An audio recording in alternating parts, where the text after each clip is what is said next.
What's going on? Got a special interview series right here. I got a special guest with me. What's your name? My name's Audra Smith. She, her with local SEIU 925. And what do you do for work? So I work for an online school, Washington Connections Academy, and I am a teacher there. I understand that you guys are trying to get your first contract. Is that right? Yes, we won the right to unionize in August. We won our election, and as of January, we have started our bargaining sessions. And how is bargaining been going? Bargaining is going as well as you would expect in the big 2-6. Now, what things are you guys trying to get addressed in the contract? Well, so we're teachers. We're here in Washington. We care about our students. We want to be paid respectfully and equitably. We want more equitable class sizes so that we're better able to teach and take care of our students, and really just more of a local say in what happens with our school, because it is owned by Pearson Online Blended Learning, which is a big old corporation, and they just don't know us as well. How long did it take for you guys to unionize? What made you guys galvanize and unionize? Oh, well, so this was not our first go around. The first go around happened a bit before my time. I've been with WACA 3 years and Pearson 5, but before I came, there was another unionizing effort, and the election was invalidated, and the National Labor Relations Board found that Pearson Corporation, through Washington Connections Academy, had engaged in some unfair labor practices. So it's been a long time coming, but we've got a group of really great members, and the best people you could work with. How many members do you have? Our bargaining unit is 108, 109, something like that. We're a small unit. Wait, But 108 mighty. people? 108 people. Yeah. Okay, that's a... Yes. So the WACA chapter through 925. Yeah, we're not a big one, but we're mighty. We're small but mighty. That's what they say about my union, Local 6, small but Really? mighty. So I actually admire that. Oh, I love that. So tell me, how long have you guys been bargaining? So our first bargaining session was in January, and we are bargaining in true union busting form. Their lawyer has been handed the reins, and their lawyer is from Littler Mendelson Law Firm. And if that name rings a bell, it is the same law firm. That's who Starbucks has employed to fight their workers' unionizing efforts. They got a lawyer representing them at the table. Now yes. that must be typical for a first contract, because when we first did security in 2008, because I was actually working before really? We were union, so I know exactly what you're feeling right now. That first contract is always the toughest. It's a lot, and it's been overwhelming, just because it's everything. Yeah. Right. But I feel really lucky to have such an awesome team, of WACA teachers, but also such a great team at local SEIU 925. And so I'm really proud of the work that we've done so far and continue to do. And the only time that the companies had a lawyer was their very first contract. Really? They did not have a lawyer any other time after that. So I wonder if that is a first contract thing. And how many sessions have you guys had so far? So we will have our 4th session coming up soon. So Pearson Education is owns Connections Academies throughout the country, and we are the first Connections Academy to actually win the right to unionize, which is why we assumed they had pushed so hard and back against it. But we also, last summer, we had a number of us had to testify because they claimed that we were seasonal workers, and therefore couldn't hold our election over the summer.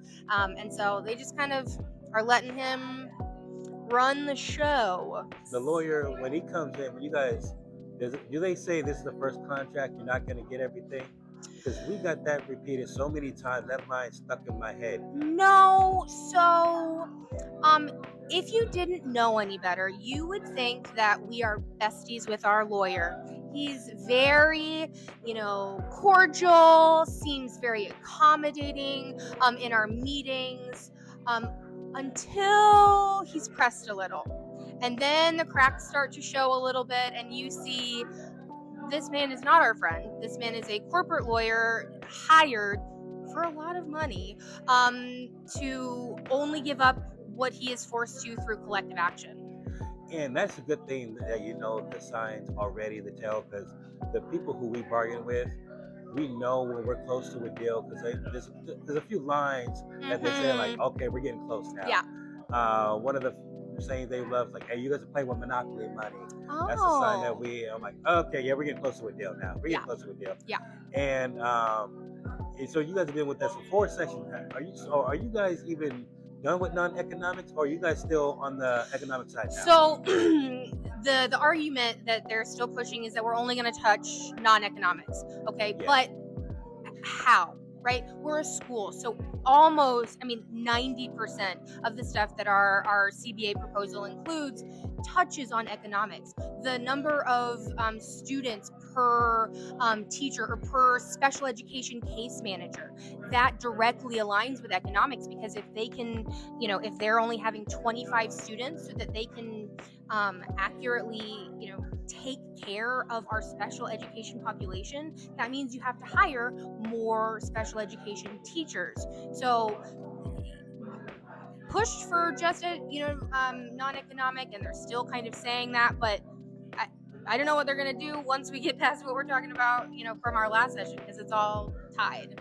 Yeah, non-economics is always going to be one of the toughest ones at first, and I don't know what it's going to be like going forward, because you're trying to create, boundaries, and the companies don't like that. So words are giving up power and stuff like that. Yes. And so that's the stuff that we really had to fight hard for, contract language, and you got to have lawyers who look through every single fine-tooth comb with the words.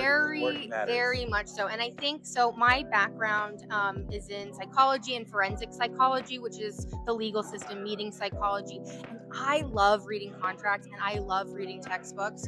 And so you might be one of the few that do like. I know, but so much preparation. Like, one went into our first proposal, making sure that anything that was referenced, that we had resources to back up our claims, and like legal references and standards, and all the things, so that we were giving as much of a tight ship that they couldn't be like, well, we don't have to give you that because of this. Well, the law says you have to. Case precedent says you have to.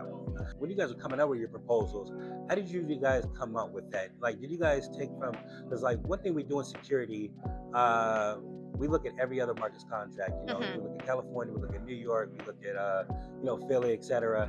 And we're like, okay, what did they get? What kind of non-economic language do they get? Like, ooh, I like how they worded that. Let's take that. Let's take that piece. Yeah. And then we try to get that in ours. Did you guys do that, or did you guys actually come up with everything from scratch?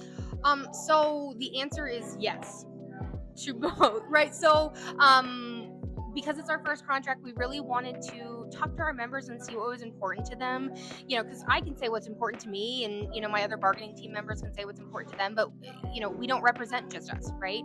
And so we put together a pretty comprehensive bargaining survey, and we actually found that 90% of our survey respondents, and we had almost 100% of our members completed, 90% said that they could not survive on just their walk-up paycheck alone. I've taught for 10 years. I have a master's degree. I've taught for this company for 5, and I answered no. So we took all of the information from the bargaining survey. We took information from like specific conversations, from member meetings, right? It was a very comprehensive process. And then we looked at everything. We looked at other districts in Washington. We looked at in-person schools. We looked at online schools. We're teachers and we're women. We're going to get it done, right? Mm-hmm. And so we looked as much as we could, and we really tried to kind of merge the two, right? See what our comps were, right? What was comparable and realistic to ask for, an equitable CBA, in the state of Washington for Washington certified teachers, but also what mattered to our members. And so how can people watching this help you guys in your fight for a contract? Ooh, if you know any learning coaches, parents, or students who are involved or who are students at Washington Connections Academy, send us an email, wakaunion@gmail.com. And I'm going to double check that while I'm still talking, that that's Okay. the email address. Um, because this part of why we're organizing is, yes, we want better work conditions, better work life balance, but we're teachers because we care, right? We care about your students. When I first joined the union, when I was asked as to why I joined the union, it was because there were administrators who are no longer here, that took my ability to do my job, who withdrew students in situations that, one, they should not have, and that my advocacy went nowhere. I didn't feel like I had any autonomy. I didn't feel like I could be the teacher that I know that I am. And so many teachers feel like that, right? We want the best WACA for our students, for our families, because we love them and we love what we do. But yes, it is wakaunion@gmail.com. So if you're interested, just send an email. Can you spell that out? Oh, I can spell that out. Yeah. It's WACA union, UNION, @gmail.com. Just say, hey, I saw a video and I would love to support you. We support our teachers. We want local control. We want our teachers having says in what happens to our students, not, it's not actually just a national company. Pearson is actually based in England, and it's just so big, makes so much money, that they came over here and started to expand. Okay. Hey, hopefully you guys get that contract done. You guys feel the union difference. Thank you so much for taking Thank this time with you. me. Hey, good luck in your fight now, all right? Thank you.